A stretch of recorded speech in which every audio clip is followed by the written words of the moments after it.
ദൈവത്തിന് സ്തുതി. പ്രഭാതകിരണത്തിലേക്ക് സ്നേഹവന്ദനം. ഭാഗം 1815.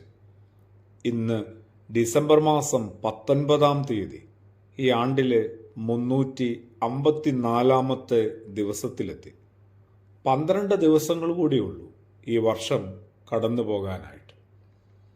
യേശു അങ്ങനെ അന്ന് ചിന്തിച്ചിട്ടുണ്ടോയെന്നറിയില്ല. എങ്കിലും ഈ കാലഘട്ടത്തിലായിരുന്നെങ്കിൽ യൗസേപ്പിന് തീർച്ചയായും ഒരു ദുഃഖമുണ്ടാകാൻ സാധ്യതയുണ്ടായിരുന്നു. വെറും അനുമാനമാണ് കേട്ടോ. വെറുമൊരു കിനാവായിട്ട് മാത്രം ഇതിനെ കേട്ടാലും കണ്ടാലും മതി. അമ്മയോടൊപ്പം, അമ്മയായ മറിയത്തോടൊപ്പം 12 വയസ്സുകാരനെ അന്വേഷിച്ച് ചങ്കിടിപ്പോടെ ഇങ്ങനെ നടന്ന യൗസേപ്പിനെ നമ്മൾ വിശുദ്ധനായ ലൂക്കോസിന്റെ സുവിശേഷം 2-ാം അധ്യായത്തിൽ പരിചയപ്പെട്ടിട്ടില്ലേ? ഒടുവിൽ അവർ അവനെ ദേവാലയത്തിൽ വെച്ച് കണ്ടുമുട്ടുന്നുണ്ട്. അവിടെ സകലരുടെയും സാന്നിധ്യത്തിൽ വെച്ച് ഒരു ചോദ്യം ആ 12 വയസ്സുള്ള യേശു ചോദിക്കുന്നുണ്ട്. അത് വളരെ ഹൃദയഭേദകമായൊരു കാര്യമാണ്.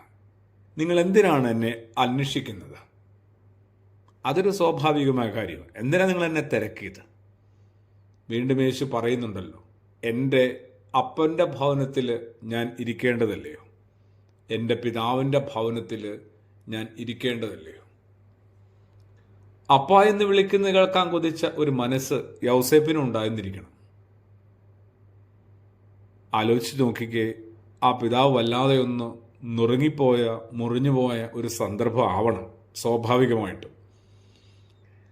അവിടെ അപ്പോഴും അതിനപ്പുറത്ത് ചില നിയോഗങ്ങളുണ്ട് എന്ന ഒരു തിരിച്ചറിവ് യൗസേപ്പ് എന്ന് പറഞ്ഞ പിതാവില് ശക്തമായിട്ടുണ്ടായിരുന്നിരിക്കണം.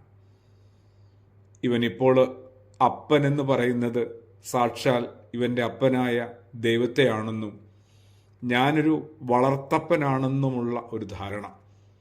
ഭൂമിയിലെ മാതാപിതാക്കളൊക്കെ ഒന്ന് തിരിച്ചറിഞ്ഞാൽ നല്ലതാ.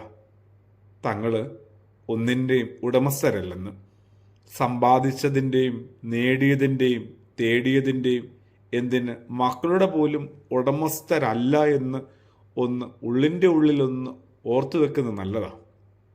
ഉടമസ്ഥരല്ല, പിന്നെ നോട്ടക്കാരും കാവൽക്കാരുമൊക്കെയാണ്.